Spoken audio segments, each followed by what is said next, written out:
Ուրեմն, ինչ է իրականում թաքնված հայ առաքելական եկեղեցու դեմ մղվող պայքարի տակ։ Պետք է պատասխանել մի քանի հարցի։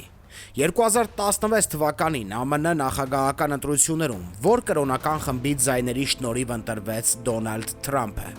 Դա ավետարանչական եկեղեցին էր, որն ԱՄՆ-ում ունի հետևորդների ահռելի թիվ։ 2020 եւ 26 թվականներին ավետարանչականներն իրենց ձայնը կրկին Թրամփին տվեցին։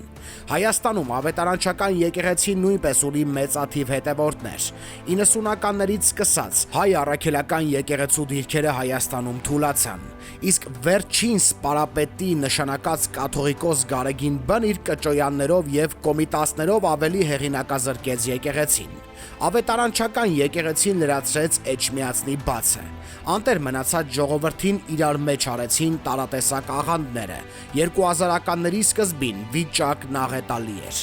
Հենց 2000-ականներից սկսվեց ՏԻՄ եւ հանրապետական ընտրություններում հավատացյալ էլեկտորատի ձայների շուրջ պայքարը։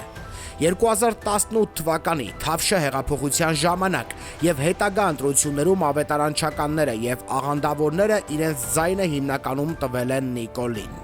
Մի քանի օր առաջ Երևան էր ժամանել ԱՄՆ պետքարտուղար Ռուբիոյի օգնականը։ Նա հանդիպում ունեցավ կրոնական փոքրամասնությունների հետ։ Հենց հաջորդ օրը սկսվեց հայ առաքելական եկեղեցու դեմ ինֆորմացիոն հարձակումը։ Ի տարբերություն հայ առաքելական եկեղեցու հետևորդների, մյուս կրոնական խմբերը կազմակերպված եւ պարտաճանաչ են։ Եթե վերևից որոշում են ընտրությունների ժամանակ ձայնը տալ X թեկնածուի, դա օրենք է բոլոր հետևորդների համար։ 2026 թվականի ընտրությունների նախաշեմին պայքարը հավատացյալների ձայների համար սկսված է։ Տեխնոլոգիան շատ պարզ է։ Խփում ես եկեղեցուն, ստանում ես մնացած բոլոր կրոնական խմբերի ձայները։ Բոլորն էլ մեծ հաշվով ներքուստ կամ բացահայտ թշնամաբար են տրամադրված հայ առաքելական եկեղեցու դեմ, ատում են եկեղեցին։ Ցավոք, Գարեգին Բեի պատճառով մեր հազարամյա եկեղեցին դարձել է թիրախ։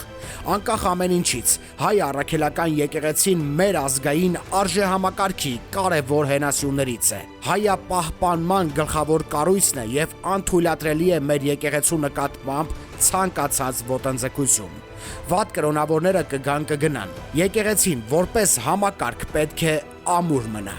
Վատ ղեկավարները կգան եւ կկորեն, բայց պետությունը որպես համակարգ քանդել չի կարելի։ Եվ ուրեմն հայ առաքելական եկեղեցին եւ Հայաստանի Հանրապետությունը պատկանում են հայ ժողովրդին, ոչ թե միայն Հայաստանի Հանրապետության բնակիչներին։ Գարեգին Բն եւ Նիկոլը ժամանակավոր դրվագներ են։ Համակարգը մի շփոթեք սուբյեկտների հետ։ Արա Արայան